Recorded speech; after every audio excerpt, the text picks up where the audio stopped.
ఈ భూమిని తవ్వడానికి వీల్లేదు. చూడండి, మీకు కూడు గుడ్డ లేదంటున్నారుగా, ముందు అర్జెంట్ గా గుడిసెలు ఖాళీ చేయించండి, మీకు మేము ఉపాధి కల్పిస్తాం. ఉపాధి దుక్కికెంత, మొక్కకెంత, కలుపుకెంత, ఒలుపుకెంత, కాపుకెంత, గొప్పుకెంత, కోతకెంత, వరి మోతకెంత, బతుక్కెంత, బరువుకెంత, అంతా కలిపి అభివృద్ధి పేరుతో మా రైతు కూలీలకు ఇస్తున్నది ఎంతో తెలుసా?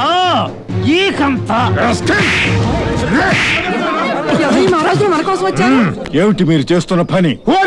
ఈ ఖనిజ సంపదను మీరు కొల్లగొట్టడానికి వ్యతిరేకంగా, ఆర్థిక ప్రాంతాల పేరు చెప్పి మా భూముల్ని స్వాధీనం చేసుకోవడానికి వ్యతిరేకంగా, ఓడరేవుని ప్రైవేట్ పరం చేయడానికి వ్యతిరేకంగా ఏర్పడ్డ భూ పరిరక్షణ పోరాట కమిటీ. చూడండి, ఇదంతా ఖనిజ సంపదకు సంబంధించిన ఓరు.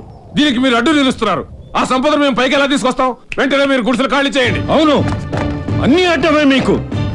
మా పేదోళ్ళమే అడ్డం మీకు. మీరు ఫ్యాక్టరీలు కట్టుకోవాలంటే మా పేదోళ్ళ భూములు అడ్డం. మీరు బిల్డింగులు కట్టాలంటే మా పేదోళ్ళ గుడిసెలు అడ్డం.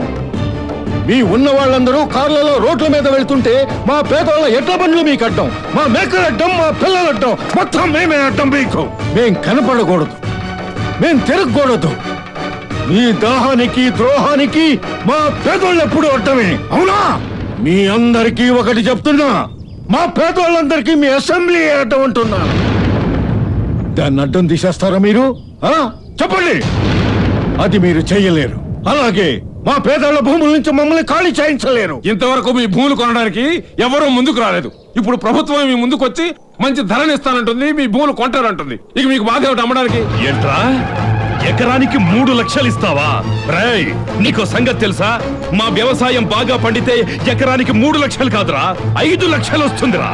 అలాంటిది మా తాత ముత్తాతల నుంచి మా వ్యవసాయం మీద ఎన్ని కోట్లు సంపాదించావో నీకు తెలుసా?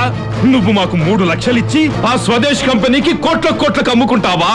రేయ్, మీది ప్రభుత్వమా, బడాబాబుల కొమ్ము కాసే యంత్రాంగమా? రేయ్, మీ ప్రభుత్వానికి కాసుల మీద కంకులు, పచ్చనోట్ల మీద ప్రాజెక్టులు ముద్రించడం తెలుసు గాని మా రైతుల బాగోగులు గాని మా ఉనికి గాని మీకు అక్కర్లేదు. ఎవడబసొమ్మని మా జాగాల్లో ఖనిజ సంపద కోసం గొయ్యిలు తవ్వుతున్నారా? నేను మీకు భూములు అమ్మే కదరా ఏవి లేనొన్నైపోయాను. మిగతా వాళ్ళ పరిస్థితులు అలా కాకూడదు. రేయ్, వాళ్ళకి సంబంధించిన ఏ ఉండకూడదు. లాగిపారేండ్రా. మనకి ఆర్థిక ప్రాంతం వద్దు, ఖనిజ తవ్వకాలొద్దు. లాగిపారేండే. విదేశీ ప్రాంతాలుగా పరిగణించబడే ఈ ఆర్థిక ప్రాంతాలపై స్థానిక గ్రామ పంచాయతీలకే కాదు, ఈ ప్రభుత్వానికి కూడా ఏ అధికారం ఉండదు. ఇక్కడ ఏ చట్టం పనిచేయదు.